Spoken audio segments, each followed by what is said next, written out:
The morning fog clung to the cobblestones of Windsor Castle as guard James Morrison adjusted his red tunic for what he thought would be another routine day of ceremonial duty. 23 years old and barely 6 months into his service as one of the Queen's Guards, James had mastered the art of standing perfectly still while tourists snapped photos and tried their best to make him smile. He took pride in his unwavering composure, never once breaking character despite the countless attempts by visitors to get a reaction. Standing at his post near the castle's main entrance, James noticed the usual morning crowd beginning to gather. Among them was a distinguished-looking man in his 60s, wearing an expensive navy coat and carrying himself with the kind of confidence that suggested importance. The man approached slowly, observing James with unusual intensity, as if studying every detail of his uniform and posture. What James didn't know was that this man was Sir Edmund Hartwell, a retired diplomat who had served the crown for over 40 years in various capacities around the world. Sir Edmund had a keen eye for protocol and had spent decades observing royal ceremonies, state functions, and ceremonial duties. He had developed an almost supernatural ability to spot even the smallest protocol violations. Having witnessed how such breaches could create diplomatic incidents in sensitive international situations, as Sir Edmund circled James's position, he began to notice something that made his experienced eye narrow with concern. The young guard's stance was impressive, his uniform impeccable, and his discipline evident. However, there was something about the positioning of his rifle that wasn't quite right. The angle was off by perhaps 2 degrees, and the grip positioning didn't match the exact specifications laid out in the ceremonial manual that Sir Edmund knew by heart. For most observers, such a minor detail would be completely invisible.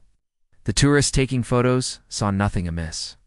The other visitors walking by noticed only the impressive sight of a perfectly still guard in his magnificent red uniform.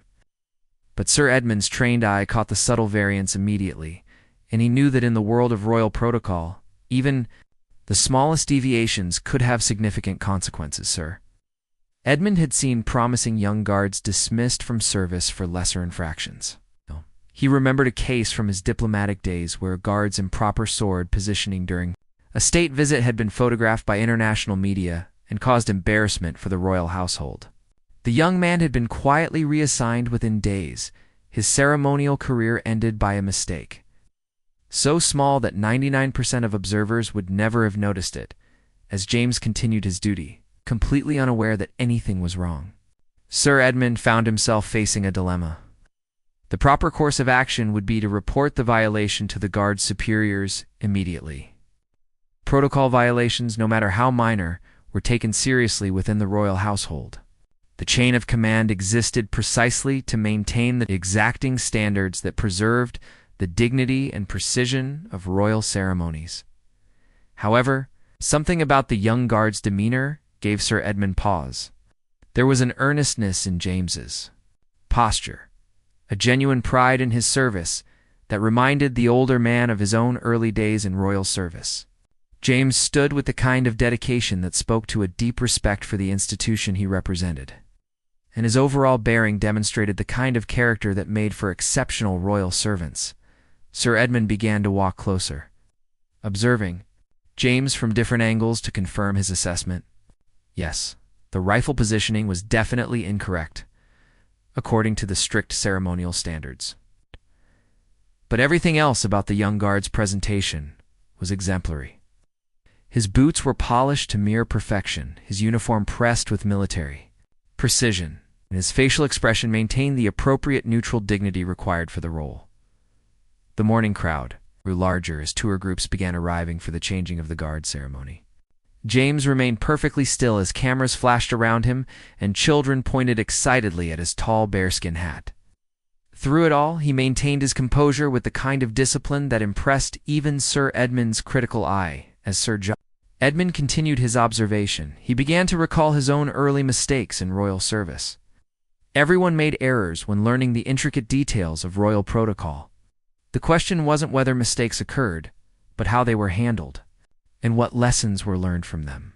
He remembered the kindness shown to him by senior diplomats when he had made cultural errors during his first international assignments.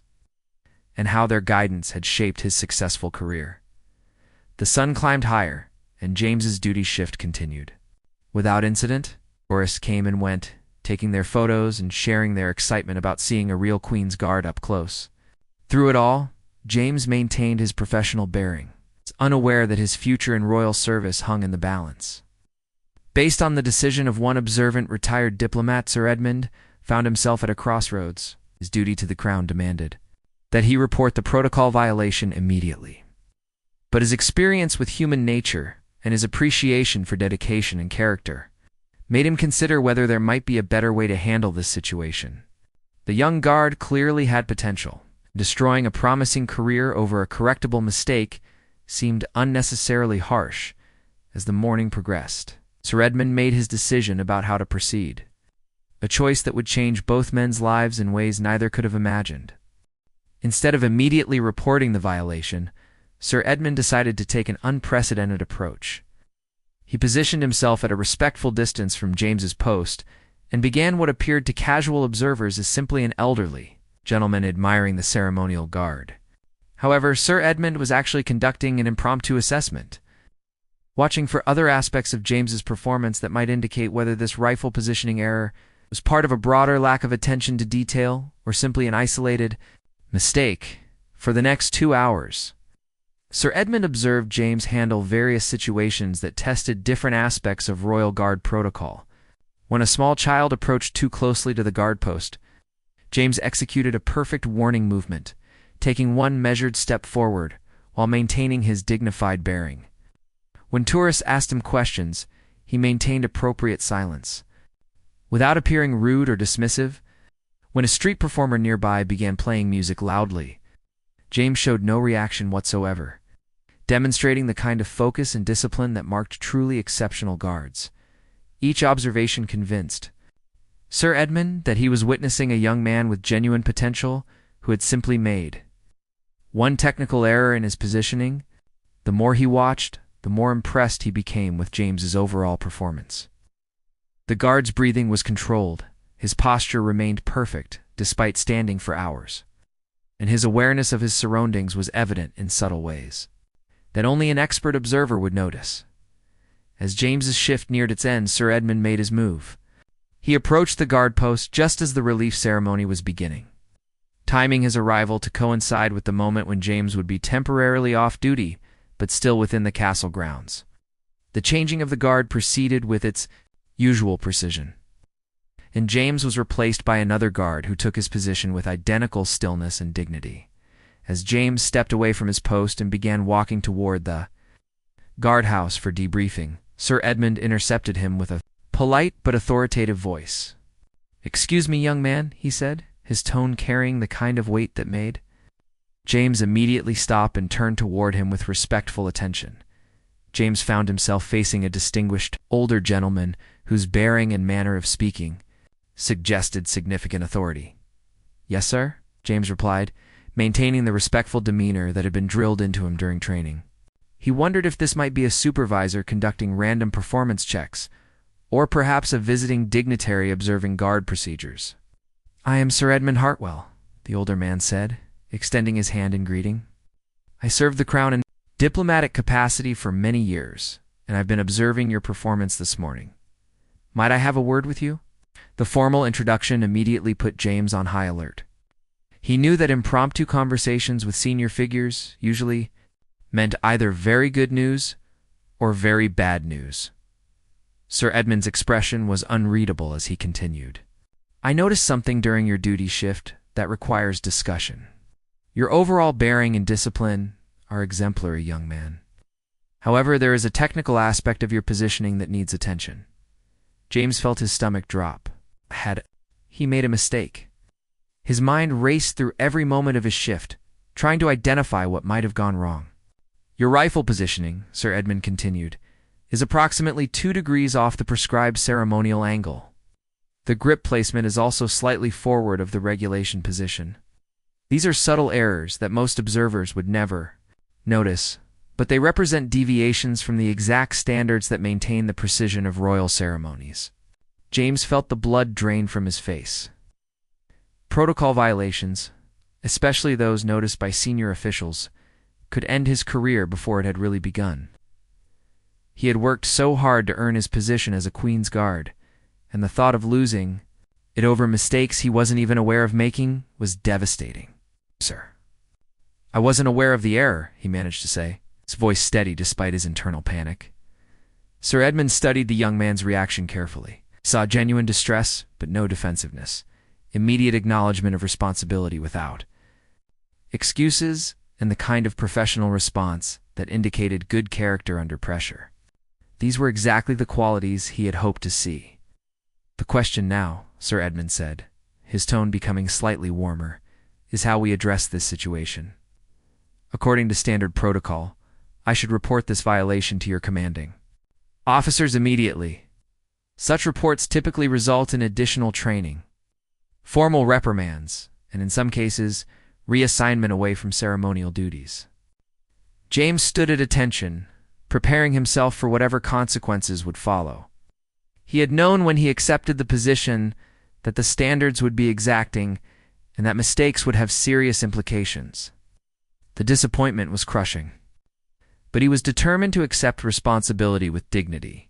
However, Sir Edmund's next words were completely unexpected. "But I've been watching you for over 2 hours, and I've seen exceptional performance in every other aspect of your duties. Your discipline is remarkable, your awareness is keen, and your dedication is evident. This appears to be a training gap, rather than a character flaw." James looked up with cautious hope, unsure where this conversation was leading. Sir Edmund smiled slightly for the first time during their encounter. "I'm going to make you an unusual proposition, young man. Instead of reporting this violation through official channels, I'm offering to work with you personally to correct these technical errors. I have extensive knowledge of royal protocol, and I believe you have the potential to become an exceptional guard with proper guidance." The offer was so unexpected that James initially struggled to respond. Here was a senior figure who had caught him in a protocol violation, but instead of ending his career, was offering to help him improve. "Sir, I would be incredibly grateful for such assistance," James said, his voice thick with emotion. Sir Edmund nodded approvingly. "Very well. We'll begin tomorrow morning. Meet me here at dawn, 1 hour before your regular shift begins. Bring your complete ceremonial kit and prepare for intensive training. We're going to ensure that every aspect of your performance meets the highest standards of royal service." As James walked back to the guardhouse that evening, he could hardly believe what had happened. What had begun as potentially the worst. Dave's career had transformed into an incredible opportunity to learn from one of the most experienced royal protocol experts alive.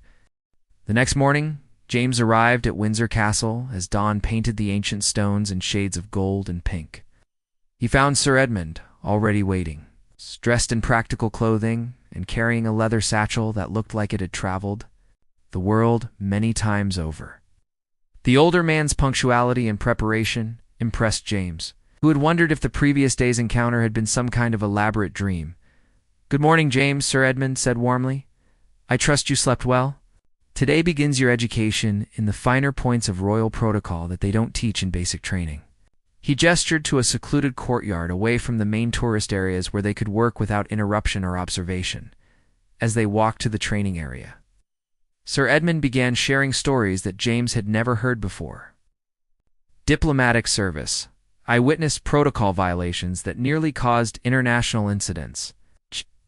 A misplaced bow in Japan, an incorrectly positioned sword during a German state visit, a handshake offered at the wrong moment to an African dignitary. Each of these mistakes, invisible to casual observers, carried enormous diplomatic weight.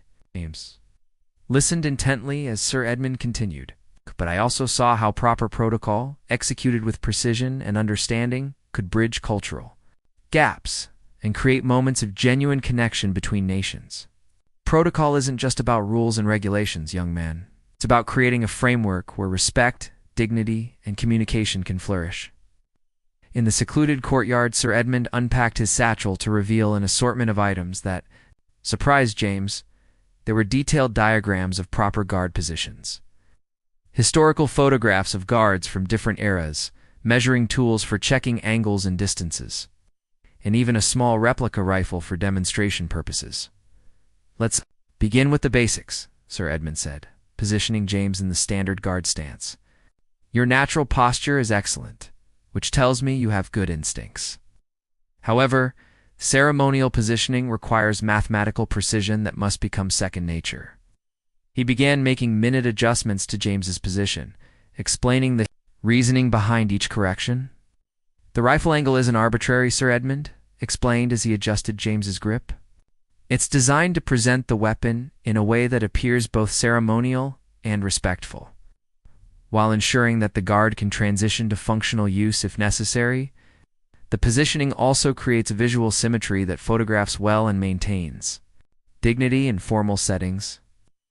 As they worked, James began to understand that his training had taught him the general requirements, but Sir Edmund was sharing the deeper knowledge that separated adequate guards from exceptional ones. Came with historical context, practical reasoning, and insights gained from decades of observation and experience. In 1979, Sir Edmund said, while correcting James's foot positioning, "I witnessed a guard at Buckingham Palace whose stance was technically correct, but visually unbalanced. During a state photograph, this minor imperfection was magnified by camera angles and became the subject of criticism in international media. The guard was reassigned not because he broke rules, but because his positioning didn't serve the greater purpose of representing the crown with visual perfection." The training continued with Sir Edmund teaching James about the subtle variations in protocol that applied to different situations. Guard positioning during state visits differed slightly from standard tourist viewing protocols. Weather conditions required specific adjustments that maintained dignity while ensuring safety. Even the time of day affected certain aspects of positioning due to lighting and shadow considerations. What impressed James most was Sir Edmund's patient teaching style. Rather than simply correcting errors, he explained the reasoning behind each requirement and helped James understand the broader context of royal service. "You're not just standing guard, sir," Edmund said. "You're serving as a living symbol of British tradition, military excellence, and royal dignity. Every detail of your appearance and positioning contributes to that symbolism." As the morning progressed, James felt his understanding of his role deepening in ways he had never expected. The corrections Sir Edmund made were subtle but significant, and James began to feel the difference in his own bearing. The proper positioning felt more natural, more balanced, and somehow more meaningful when he understood its purpose and history. "Your improvement is remarkable," Sir Edmund observed. "After 2 hours of intensive training, this confirms my assessment that your original errors were simply gaps in training rather than fundamental problems with your approach to the role." James felt a surge of pride at this recognition, but also a deeper appreciation for the complexity of truly exceptional royal service. As they concluded the morning session, Sir Edmund made an observation that surprised James. "You know, young man, in all my years of diplomatic service, I learned that the most valuable people are not those who never make mistakes, but those who respond to correction with genuine commitment to improvement. Your attitude and progress this morning demonstrate exactly the kind of character that marks future leaders in royal service." James was speechless. The idea that his protocol violation might actually lead to greater opportunities rather than career limitations had never occurred to him. Sir Edmund smiled at his expression. "Tomorrow we'll work on advanced positioning techniques and discuss the psychological aspects of maintaining perfect stillness under challenging conditions. I have a feeling you're going to surprise a few people with your development." As James prepared for his regular shift, he felt transformed by the morning's experience. Not only had his technical skills improved dramatically, but his understanding of his role and its importance had deepened in ways that would change his approach to royal service forever. Sir Edmund watched the young guard walk to his post with noticeable improvement in his bearing and confidence. The older man smiled to himself, remembering his own early days in royal service and the mentors who had shaped his successful career. Sometimes, he reflected, the best way to serve the crown was to nurture the next generation of those who would carry on its traditions with excellence and pride. 3 weeks into his private training with Sir Edmund, James had transformed from a competent guard into something approaching excellence. His positioning had become mathematically precise, his understanding of protocol nuanced and deep, and his confidence evident in every aspect of his bearing. However, neither he nor Sir Edmund anticipated that their morning training sessions had been quietly observed by someone whose opinion would prove far more significant than either imagined. Colonel Patricia Whitmore, the commanding officer responsible for all ceremonial guards at Windsor Castle, had been making her regular early morning inspection rounds when she noticed unusual activity in the secluded courtyard. Her military training and natural curiosity led her to investigate discreetly, and what she discovered intrigued her enormously. From a concealed position, Colonel Whitmore watched the intensive training sessions between the distinguished older gentleman and the young guard she recognized as James Morrison. She observed corrections being made to positioning and bearing that were so subtle yet so significant that she realized she was witnessing master-level instruction in royal protocol. Her experienced eye could see the dramatic improvement in the guard's performance. She began wondering about the identity of the mysterious instructor. Colonel Whitmore's investigation into Sir Edmund's background revealed impressive credentials that explained his expertise. His diplomatic service record included postings to 12 different countries, involvement in numerous state visits, and particular expertise in ceremonial protocol. His recommendations from previous superiors used words like exceptional, invaluable, and irreplaceable. This was clearly someone whose knowledge of royal protocol was both extensive and authoritative, rather than intervening in the training sessions. Colonel Whitmore decided to continue observing while conducting her own assessment of James's improvement during his regular duties. The changes she witnessed were remarkable. His positioning had become flawless, his awareness more acute, and his overall presence more commanding. Other guards began asking James for advice on technique, not knowing that his improvement came from world-class private instruction. The situation took an interesting turn when Colonel Whitmore received an unexpected phone call from Buckingham Palace. The Queen's private secretary informed her that a special ceremonial event was being planned that would require the selection of guards whose performance was absolutely exemplary. The event would involve close interaction with visiting dignitaries from multiple countries, and any protocol errors would be magnified by intense media coverage and diplomatic sensitivity.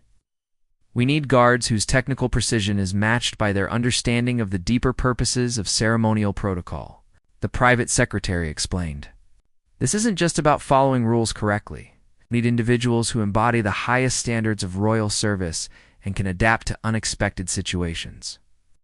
While maintaining perfect dignity, Colonel Whitmore immediately thought of James Morrison, whose recent improvement had been so dramatic that she had been considering him for advanced responsibilities. However, she also realized that this special assignment would require her to understand exactly how and why his performance had improved so significantly.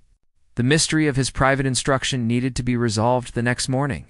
Colonel Whitmore approached the training courtyard openly, arriving just as Sir Edmund was beginning another session with James. Both men were startled by her appearance, and James felt a moment of panic, wondering if he was in trouble for receiving unauthorized training. "Gentlemen," Colonel Whitmore said with military directness, "I believe we need to have a conversation." Her tone was professional, but not hostile, which gave both men hope that this encounter might not be the disaster James feared. Sir Edmund, drawing on decades of diplomatic experience, stepped forward to address the situation directly. "Colonel Whitmore, I presume," Sir Edmund said, extending his hand in greeting. "I am Sir Edmund Hartwell, and I owe you an explanation." For these irregular training sessions, his diplomatic background served him well as he quickly assessed the colonel's demeanor and adjusted his approach accordingly. Colonel Whitmore accepted his handshake while studying both men carefully. "Indeed you do, Sir Edmund. I've been observing these sessions for some time, and while I'm impressed by the results, I need to understand the circumstances that led to this arrangement." James stood at attention, prepared to accept responsibility for any irregular behavior, but Sir Edmund gestured for him to remain calm. "The responsibility is entirely mine, Colonel," I observed guard Morrison's performance and noticed technical errors that I felt could be corrected through proper instruction rather than disciplinary action. "And what gave you the authority to make that determination?" Colonel Whitmore asked. Though her tone suggested genuine curiosity rather than criticism, she was beginning to form her own opinion about Sir Edmund's motives and methods. "Sir." Edmund's response surprised both James and the colonel. "No official authority whatsoever," he admitted. "Simply the conviction that exceptional potential should be nurtured rather than punished, and the experience to provide that nurturing effectively." His honesty and humility impressed Colonel Whitmore, who had expected either defensiveness or attempts to claim authority he didn't possess. Colonel Whitmore made a decision that would change the trajectory of both men's involvement with royal service. "Sir Edmund, I've reviewed your service record and observed the remarkable improvement in Guard Morrison's performance. Rather than viewing this situation as irregular behavior requiring correction, I'm inclined to see it as an innovative approach to excellence that deserves official recognition." James looked between the two senior figures, hardly daring to hope that this conversation was taking the positive direction it seemed to be heading. Dar Edmund maintained his diplomatic composure while internally feeling relief that his unconventional approach was being received favorably. In fact, Colonel Whitmore continued, "I have a proposition that might interest both of you. We have a special ceremonial assignment coming up that requires absolutely exceptional guards, and we're always looking for ways to improve our training programs. I wonder if you might be interested in a more formal arrangement." The unexpected turn in the conversation left both men speechless momentarily. What had begun as a potential confrontation about unauthorized training was transforming into something that neither had anticipated when they started their morning sessions in the secluded courtyard. Colonel Whitmore's proposition exceeded anything either James or Sir Edmund could have imagined when they began their informal training arrangement. She outlined a special assignment that would involve guard duties during a multi-day state visit from 3 Commonwealth nations, with ceremonies at both Windsor Castle and Buckingham Palace. The event would commemorate the 75th anniversary of a significant wartime alliance, and the ceremonial requirements would be among the most complex and demanding in recent royal history. This assignment requires guards who can adapt to changing ceremonial requirements while maintaining absolute precision. Colonel Whitmore explained, "We'll have dignitaries from Australia, Canada, and New Zealand, each with their own protocol. Expectations, plus representatives from 12 other nations attending various ceremonies. The margin for error is essentially 0. James felt his heart racing as he realized the magnitude of what was being offered. This wasn't just recognition of his improved performance. It was an opportunity to serve at the highest levels of royal ceremony, working directly with international dignitaries and representing the crown during historically significant events. Sir Edmund, drawing on his diplomatic experience, understood the complexities involved even more clearly than James did. "Colonel, such an assignment would require not just technical precision, but cultural sensitivity and the ability to adapt protocol requirements to unexpected situations. It's quite an honor you're suggesting for a guard with only 6 months of experience, which is exactly why I'm also extending an invitation to you, Sir Edmund," Colonel Whitmore replied. "I'd like to offer you a temporary consultancy position as senior protocol advisor for this event. Your diplomatic experience and your obvious talent for training would be invaluable in preparing our guards for these complex requirements." The offer stunned Sir Edmund into momentary silence. He had retired from active diplomatic service years earlier, never expecting another opportunity to serve the crown in an official capacity. The prospect of combining his protocol expertise with his newfound passion for training exceptional guards was more appealing than he had ever imagined possible. Furthermore, Colonel Whitmore continued, "If this arrangement proves successful, I'd be interested in discussing a permanent position developing advanced training programs for our ceremonial guards." "Your methods with guard?" Morrison suggested. "You have insights that could benefit our entire program." James found his voice first. "Ma'am, I would be honored to accept such an assignment, and I'm deeply grateful for your confidence in my abilities." His formal response masked the excitement and nervousness he felt about serving at such a high level so early in his career. Sir Edmund's response was more measured, reflecting his diplomatic training. "Colonel, I'm both honored by your offer and intrigued by the possibilities. However, I want to ensure that my involvement would truly benefit the program rather than simply reflect your generous assessment of my work with James." Colonel Whitmore smiled at his careful response. "Sir Edmund, I've reviewed the performance records of guards who've worked with you, and the improvement is documented and measurable. Beyond technical skills, there's something about your approach that builds confidence and deeper understanding of purpose. These are exactly the qualities we need in our advanced training programs." Over the following hour, they discussed the details of both the special assignment and the potential long-term consulting arrangement. James would undergo intensive preparation for the state visit ceremonies, working directly with Sir Edmund and other senior advisors to master the complex protocol requirements.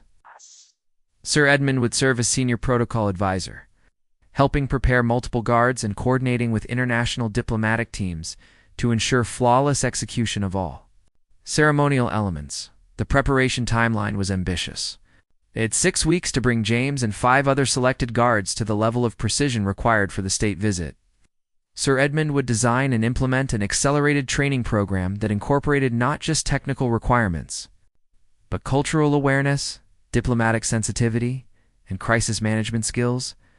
"This will be unlike anything in your previous experience," Sir Edmund warned James as they planned the training schedule. "You'll be working directly with heads of government, managing complex ceremonial sequences, and representing the crown. In situations where every detail matters enormously." James felt the weight of responsibility settling on his shoulders, but also an excitement he had never experienced before. "Sir Edmund, 6 weeks ago I was just trying to stand still properly. Now you're telling me I'll be working with prime ministers and representing Britain in international ceremonies? It feels almost surreal."